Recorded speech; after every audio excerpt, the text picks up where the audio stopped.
Всем здравствуйте! Сегодня хочу показать одну вещь, как я делаю, когда начинает стойка стучать. Вот сюда палец ставите, здесь идет вот так вот такая чашка, гайка.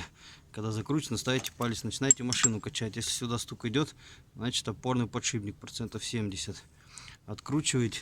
Здесь вот такая вот гаечка есть, она круглая, здесь вот здесь проточка. И вот с этой стороны тоже проточка. Берете, что-нибудь подстучали. Вообще делают палец с поршня, обтачивают, и два усика оставляют, и вот сюда ставят и прикручивают. Ну, сверху там что хотите, гайка, что хотите приварить.